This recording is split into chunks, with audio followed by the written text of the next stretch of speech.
Hey guys, so we're out here looking at one of my family members' cars. It is a 2006 Toyota Camry. We've got a complaint on this car that it's running kind of poorly. He said also that whenever he hits the throttle that it would bog down, doesn't want to pick up speed. So we're going to get into this car, do a test run with it first just to see what the complaint is. And then we're going to try to diagnose it and see if we can't get it repaired and running back properly. Here we are. Let's go ahead and crank this car up and see what she's doing.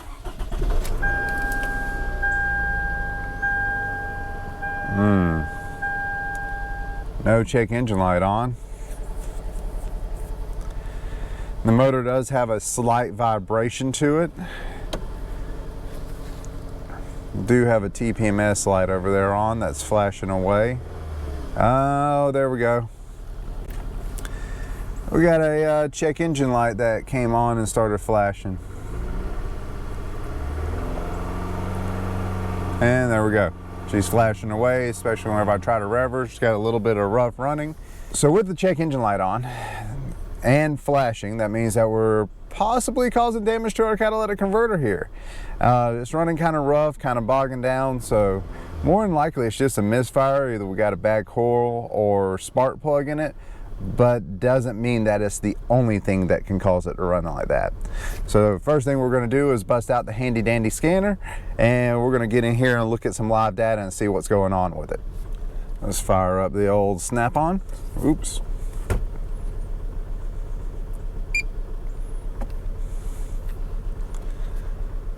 And while we're booting up there, so let's locate our OBD2 connector so that way we can communicate with the car. It should be within 12 inches of the steering wheel, and I felt it. It's right here. Whoop. We're plugged up, we got our light on. So the first thing I'm going to do is do a complete car scan because I want to see every complaint that we have in the car. So we're going to do our pre-scan. Misfire on cylinder number 3. Yay. Let's see what else it finds. I cut back as soon as it's done scanning. All right, so we're back.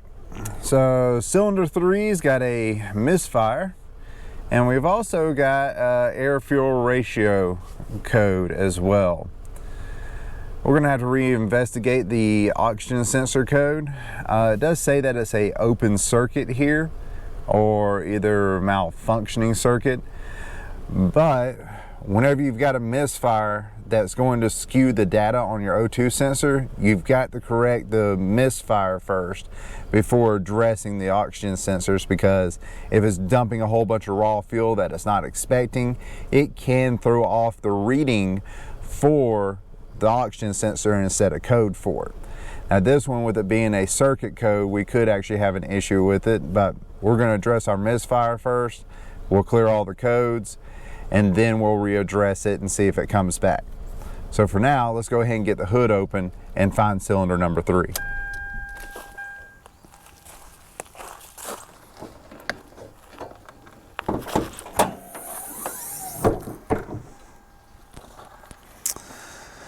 All right, so we got a plastic cover here that we're going to need to remove. I'm going to set y'all up and I'm going to grab the tools real quick. First thing we're going to do is actually remove the cover here so we can get access to our coils. Just 2 little 10mm bolts here.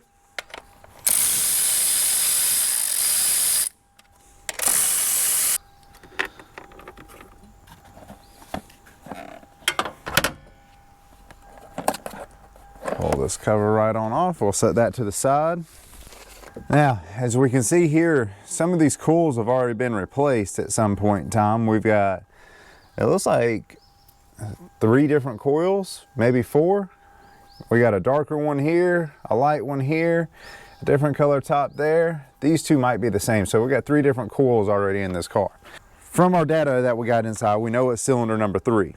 How do we know which one is cylinder number 3? On a car like this, it's pretty easy. We just count them down. So you start at the front of your motor, which would be the side that your belt is on. So we're going to go 1, 2, 3. This is cylinder 3. What I want to do is I'm actually going to switch cylinder 3 with cylinder 1 coil.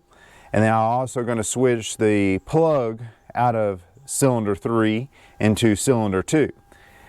At the same time of swapping that around, I can also inspect my coil itself, and at the same time I can inspect my plug and see the condition of it to see if we have any other running problems with it. So let's get these coils moved around.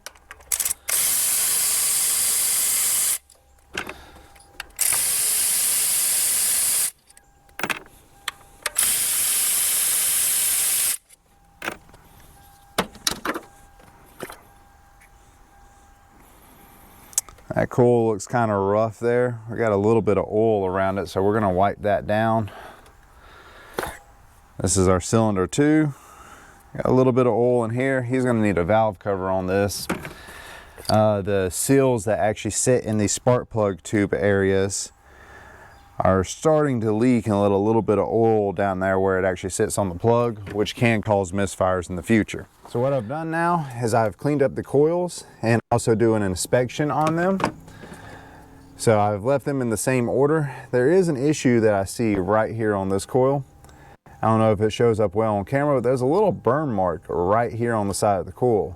So it looks like we got a coil that might just be arcing out to the side. That is cylinder number 3. If you look at this coil, this one looks like it's been replaced sooner. I don't really see an issue or any burn marks on that one. But on cylinder 1, I also got a slight burn mark on it. So at this point, I'm gonna go ahead and pull my last coil because I want to inspect, and that's something you gotta watch out for, these little plastic clips.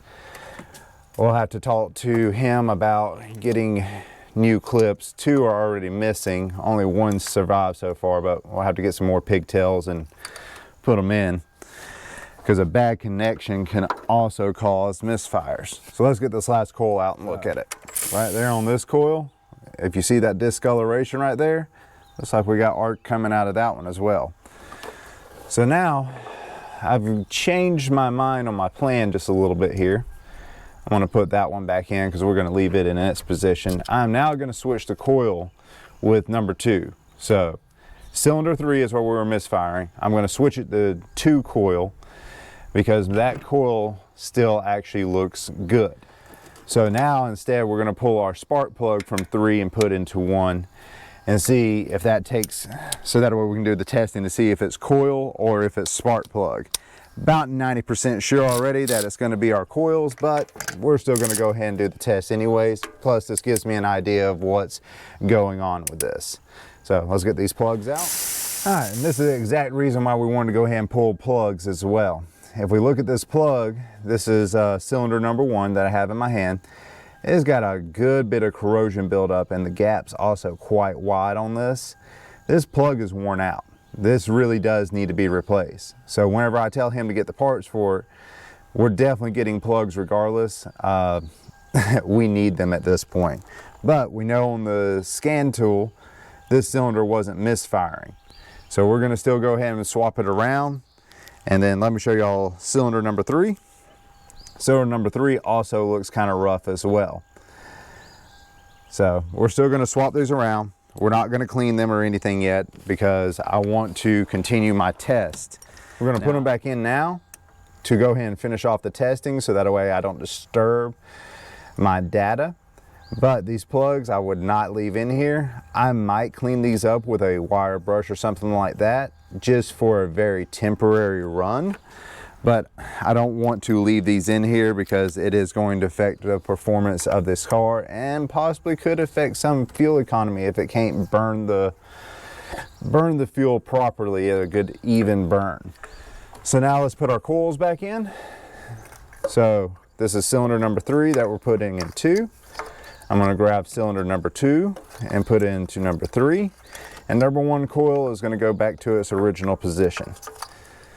All right, now that we're back in the car, I've got it just turned on but not running. I'm gonna go ahead and clear my previous codes out of the system so that way I have a fresh diagnostics on it.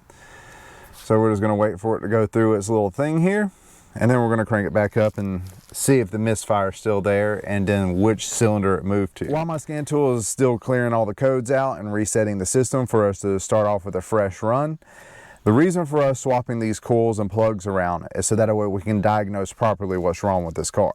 yes, we have a cylinder 3 misfire, and we could just throw coils and plugs in it, and there's a high chance we could fix this car. But what if?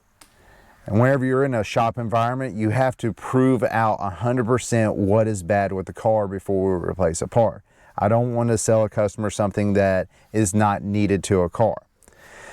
So on this, what we're going to do, or what we already have done, is swap the coils and plugs around. What that's going to tell me whenever I crank it back up is whenever it resets a new code, or I look at the live data for the misfire, it's going to tell me which cylinder is misfiring. That's good because it depends on which cylinder is misfiring. So now that we've swapped 3 coil into 2, if 2 is misfiring, we know that we've got a bad coil. We know we still need spark plugs. If the misfire moves to cylinder 1, now we know that it's not the coil, even though they do look rough, and we probably still need to recommend them. But we know that our main problem is actually all the spark plugs themselves. But if our misfire stays on cylinder number 3 and doesn't move, we know we've got a problem with cylinder 3 on the internal side of it. Whether it's rings, the piston, the cylinder wall, valves, there's something going on with cylinder 3, which requires then more diagnostics to be performed on this car to get it properly running. But let's get back over to the scan tool. Let's crank this up and let's just see on what happens first. So what I'm going to do here is I want to go to my engine data. I want to see if I've got a place for misfire data. There it is. I'm going to wait for that to load in before I crank it up. It gives us some useful data here, but I really just want to look at the cylinders right at this moment. There we go. There's our misfire counters right here at the bottom, 1, 2, 3, and 4. So let's go ahead and crank this car back up.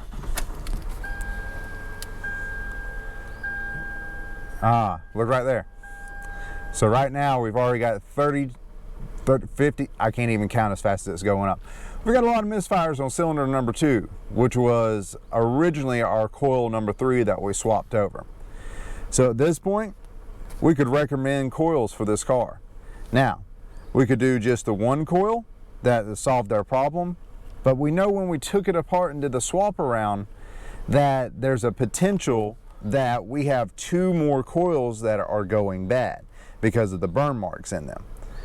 So in this, I can actually recommend doing the 1 coil, which would get them up and running and be done. I can also recommend doing a tune-up to it because of the condition of the plugs. And then also I can do a third recommendation of go ahead and doing the last 3 coils on this car, since 1 is already new on it. And that way we don't have this problem again of in a month or even in a couple of days of coming back with another cylinder that's misfiring. In the long term, it'd be cheaper just to go ahead and do all the coils and plugs. That way they don't have to go through the diagnostic procedures again, and we could be done with this car. But one last thing that I want to do is I actually want to pull this coil up and see if it's actually misfiring out of the side or if it's just not firing at all. So what I'm going to do here is I'm actually going to go ahead and pull the coil number 2 up, the one that is now the new active misfire. And we're going to listen very closely and just see if we can hear it arcing. Whoa.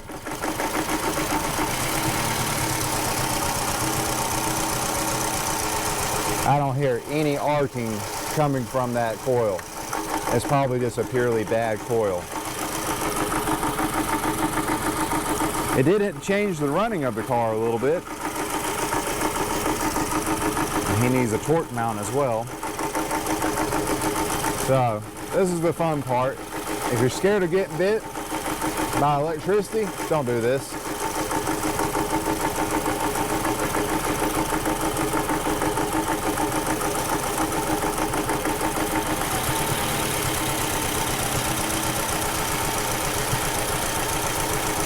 Yeah, this is not putting out any spark whatsoever. All right, so I'm going to unplug that.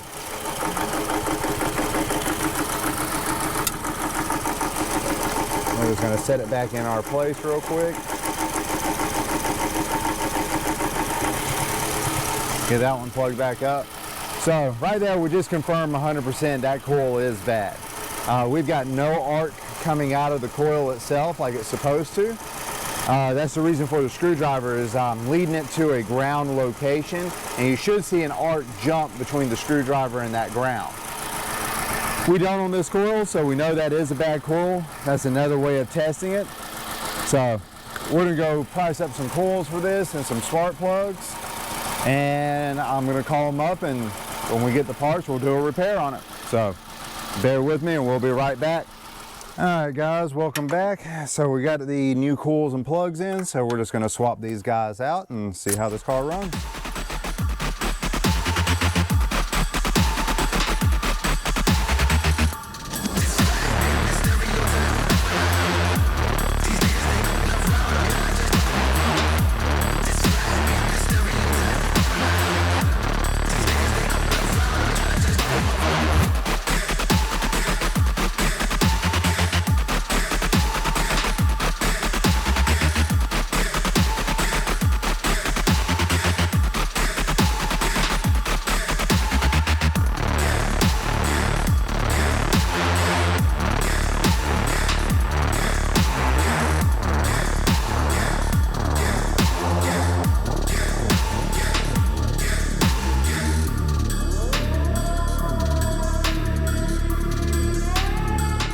All right, now that we got the new coils and plugs installed, we're gonna go ahead and wrap this up, and then we're gonna go back inside to the scan tool and look at the data, make sure our misfire is gone, and take this car for a test drive.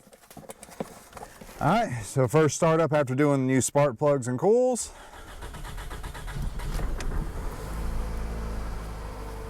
It's running a lot smoother than what it was previously. Let me get into my data here, and we're gonna see if there's any misfire. So once again, we're gonna go to engine. We're gonna go to data display, misfire, and the vibration in the car is gone. We still have our check engine light on, but we will clear that here in just a second. So back to our misfire counters again. As we can see here, all of our misfires are at 0.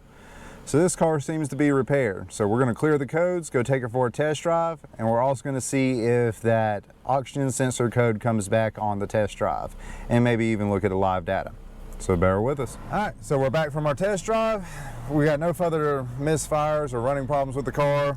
We did check the live data on the oxygen sensor issue. It looks like it was from the misfire that would cause that oxygen sensor to have an issue, working perfectly fine. So this car is ready to go back to the owner.